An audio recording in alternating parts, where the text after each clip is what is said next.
Welcome to the Roy Morgan Weekly Update.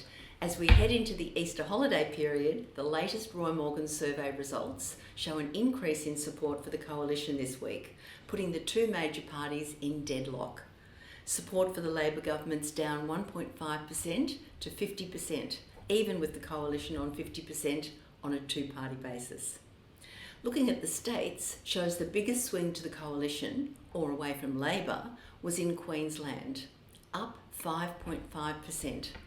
This is unsurprising given the poor showing for the ALP at the recent local government and key by-elections. There were massive swings to the coalition in the seats of Inala, 19.5% swing to the LNP, and Ipswich West, 17.9% swing to LNP. There were also swings to the coalition in South Australia, plus 5%, and Victoria, plus 4%. The swing in Victoria came after the Victorian ALP government was revealed to have exaggerated the potential cost blowouts on the Commonwealth Games by billions of dollars as justification for cancelling the Games. As it was, the total cost to Victorians of the cancelled Commonwealth Games was an estimated $589 million.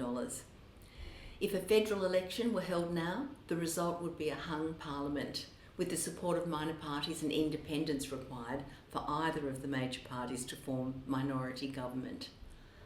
Government confidence was down 1 point to 80, well below the neutral level of 100, with only 32% of Australians saying the country is heading in the right direction and 52% saying the country is heading in the wrong direction. Consumer confidence, ANZ, Roy Morgan Consumer Confidence, was up 1.4 points to 83.1 this week. Despite that increase, consumer confidence has now spent a record 60 weeks below the level of 85. This increase in consumer confidence came after the Reserve Bank decided to leave interest rates unchanged. That was their decision last week for the third straight meeting. So interest rates are 4.35% unchanged. Looking back over the last few months, consumer confidence has moved in a narrow band of 80 to 85 over the last 16 weeks since early December. But as we must keep reminding ourselves, even though the Reserve Bank haven't increased interest rates since November, the momentum of mortgage stress and cost of living pressures continues, keeping a lid on consumer confidence. More on the latest mortgage stress figures in a minute. Unfortunately, although the Reserve Bank left interest rates unchanged, there was less good news on the inflation expectations front. Inflation expectations increased 0.3% to 5.1%. So Australians now expect annual inflation to be 5.1% over the next 2 years. Similarly to consumer confidence, inflation expectations have stayed within a narrow band of about 4.8% to 5.3% since early December. This renewed rise in inflation expectations this week is unsurprising given the recent increases in the price of petrol. Average retail petrol prices in Australia have now spent a record 37 weeks, more than 8 months, above $1.80 per litre. Petrol prices dipped in early January to a low of $1.83 per litre, but quickly moved higher since then. And over the last 3 weeks, petrol prices have been at over $2 a litre, the highest they've run like that for 6 months. And finally today, mortgage stress.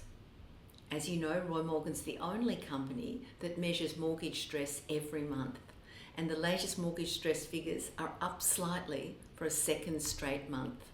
So over 1.62 million mortgage holders, or 31.4% of all Australians with a mortgage, are at risk of mortgage stress.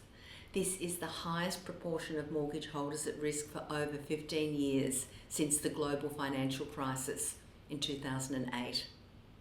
In addition, almost 20%, 19.7% of mortgage holders are considered to be extremely at risk.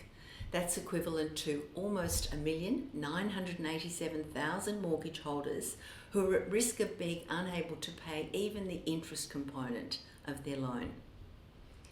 This increase in mortgage stress in recent months follows the Reserve Bank's decision to raise interest rates in November to 4.35%, a 12-year high.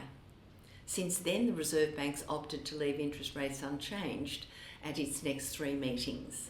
However, as we mentioned earlier, even though the Reserve Bank haven't increased interest rates since November, the momentum in mortgage stress continues to grow for many Australians, and these impacts are clearly being felt by mortgage holders. And that's a wrap.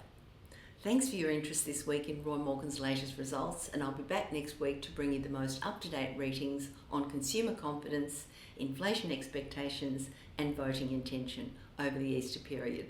I'd like to wish all those enjoying time off over the next few weeks a safe and happy Easter holiday period, and look forward to seeing you all again next week.